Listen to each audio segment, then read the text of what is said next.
Behind the Shades.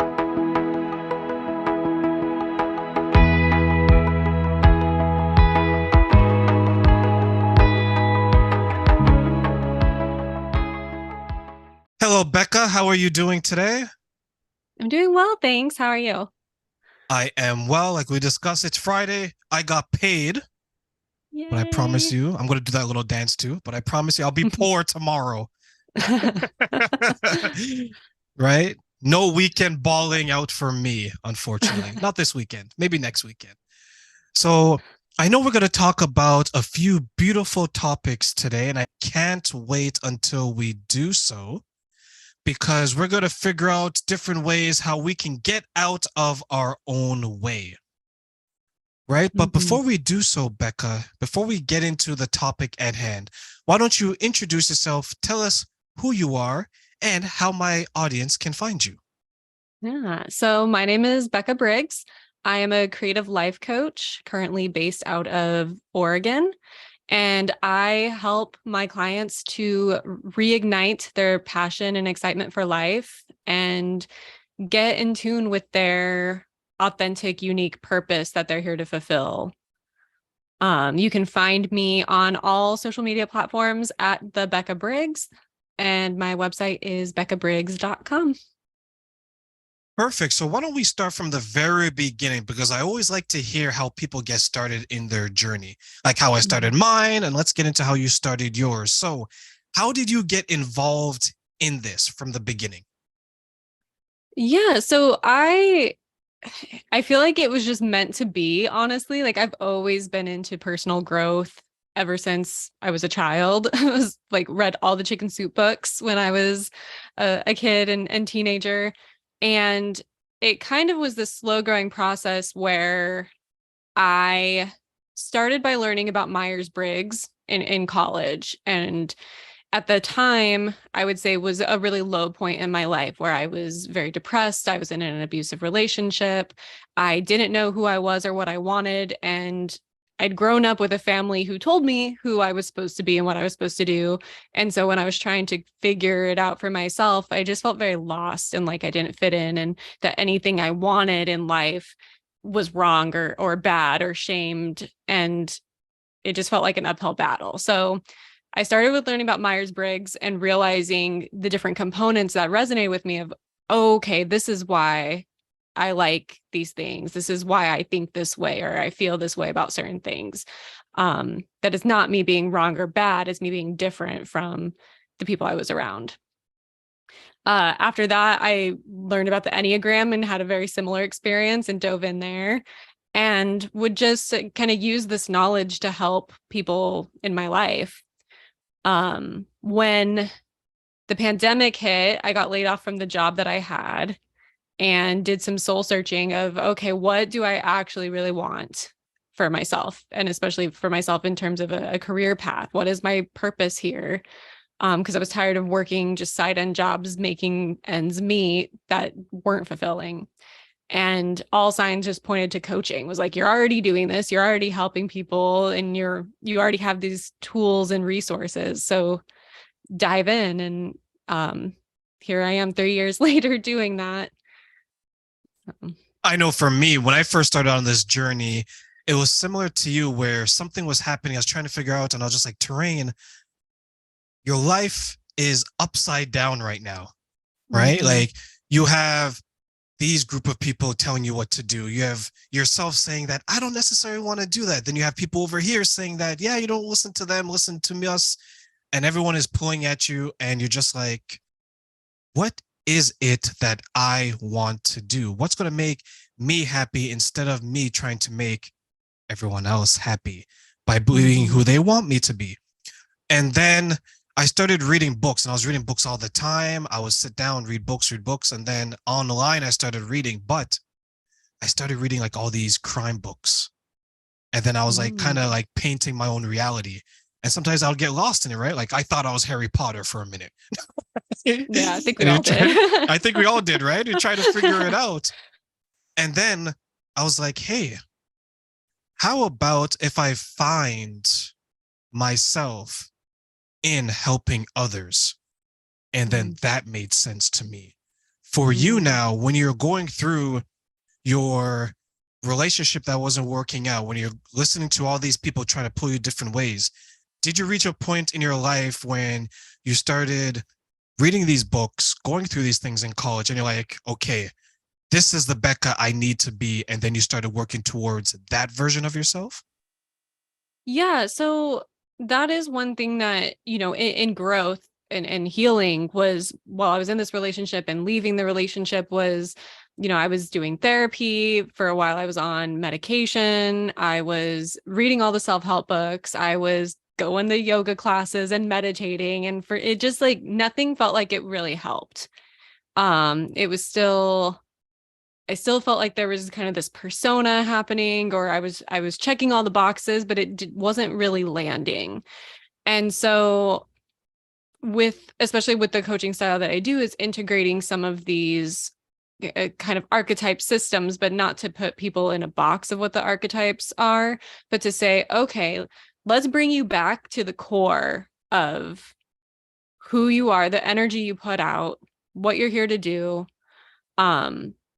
Identifying what those patterns are that you tend to cling to in unhealthiness so that we can break those walls down.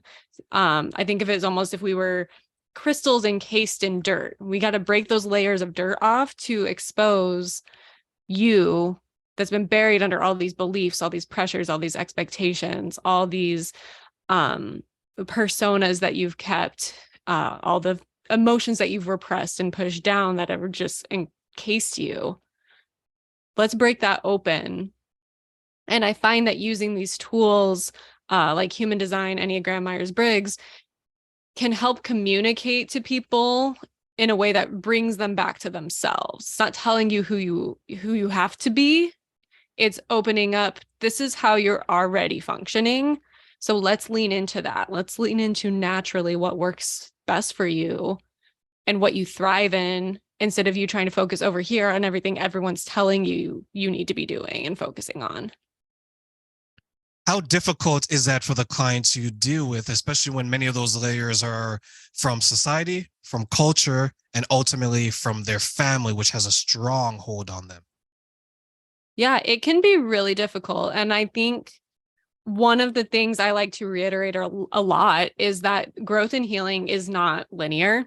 It's not a one and done. It's not the goal and then you're there and then everything's just good forever. Like there's always going to be some stuff that comes up, and there's going to be these areas that you heal from that might pop back up later. And you're like, wait a second, I thought I healed from that.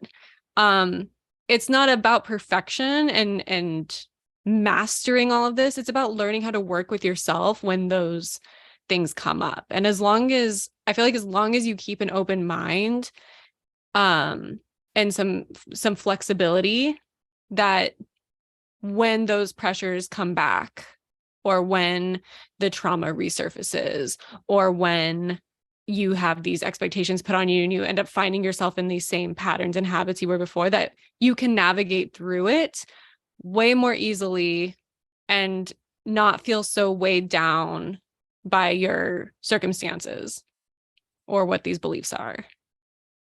What are some of the ways that you help them navigate through those beliefs and make sure that, one, the beliefs are not getting in their way, and ultimately we are not getting in the way of ourselves?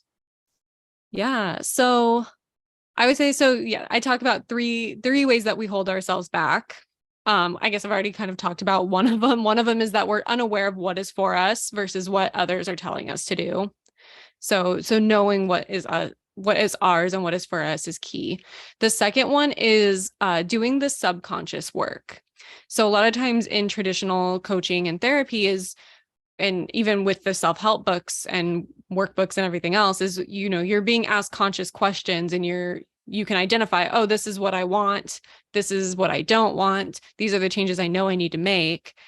But if your subconscious isn't on the same page with your conscious mind, then it's almost like you're fighting this uphill battle against yourself if you have these deep-rooted feelings and beliefs of what you're worthy of or what's possible for you, that can be holding you back. So I use a lot of NLP related coaching modalities. to really be able to talk to both the conscious and subconscious mind so that you're working with yourself to get the results that you want. For me, when I work with the clients that I have, because I shouldn't say most, that's a lie. All of them are women that I work with, and many of them are older, and they've been there, done that, meaning that they've been in marriages and marriages has not worked out, long-term relationships, and so on. And one thing that I like to do is I ask them um, this simple question: what do you want? And then they'll tell me, you know what, Becca, they'll say that I want this. And then I'll ask them a follow-up question is, why do you want that? And then you can sometimes pinpoint that the reason why they want something goes back to, well, I want a family because growing up, I didn't have one. Mm-hmm. I want a successful marriage because growing up, I didn't see one. Mm-hmm. I want to help others because when I was in a time of need, there wasn't someone there to help me. So you begin to realize that they pinpointed back to something else.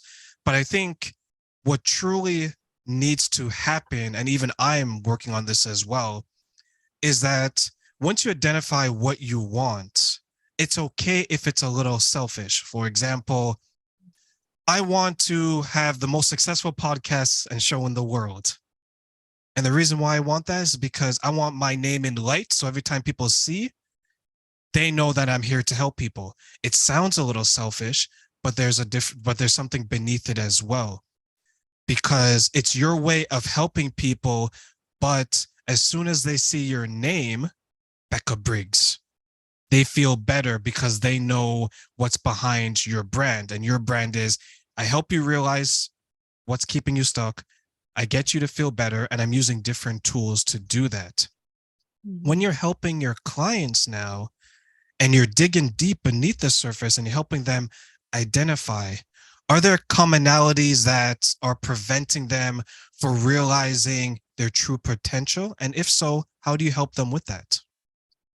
Yeah, I would say the top, like maybe top two ways that I see this people being held back in this way. One of them is going to be people pleasing for sure. And that kind of goes back to a lot of times we grow up with being told who we need to be, with these expectations of what success looks like, what happiness looks like, and what you want. And that's something that with all the clients that I've worked with is usually when we start working together, they come in, they say, this is what I want. And usually about halfway through my one-on-one program is they realize, oh, I actually didn't want that. I thought I did, but this is actually what I want instead. And through the work together is we bring that to light without, I'm not psychoanalyzing you going through it. We're not doing, you figure it out on your own. And it's this light bulb moment where then everything changes. I would say the other area that people get held back a lot from is, I guess I'll put this together, is like either being blocked or burnt out, especially creatively. And I think a lot of that kind of comes from comparisons with others and these expectations we have, especially in a creative way. Like I work with a lot of creative freelancers, and these expectations and social media and how, how's your marketing? How's your sales? What are you doing? Are you keeping up with all these other people who are doing something similar to you and thinking of new ideas all the time in a very fast-paced society?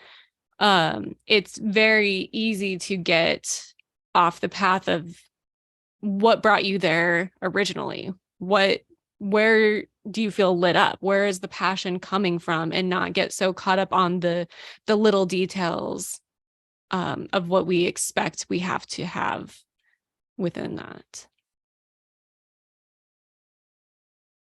So Becca, was this something that you had to work through as well, and that's why you can speak so well in regards to it? Yes, I definitely would say when I left the relationship that I did leave, I pretty much had to start from square one and figure out who I was and what I wanted, and quite literally rebuild my entire life from scratch. And kind of, as I mentioned before, was I had been in therapy, I had been reading all the books and didn't feel like it was helping. So I would say it's not an overnight fix. It did take a few years for me figuring it out on my own, but eventually I did get to the point where I can confidently say that I am happy in my life and I'm excited about life and I am my truest form of self that I share with the world. I'm not hiding behind any layers of guilt or shame or personas and expectations from others. When I was trying to reach that point where that you just described, I felt that I created this version of me for people to see as a Mhm. way to protect myself from maybe some of the harm that I was experiencing, or maybe to prevent from any potential dangers. Was that something Mhm. that you had to do as you're trying to get yourself out of that relationship, out of what's not working, and ultimately become this version of you?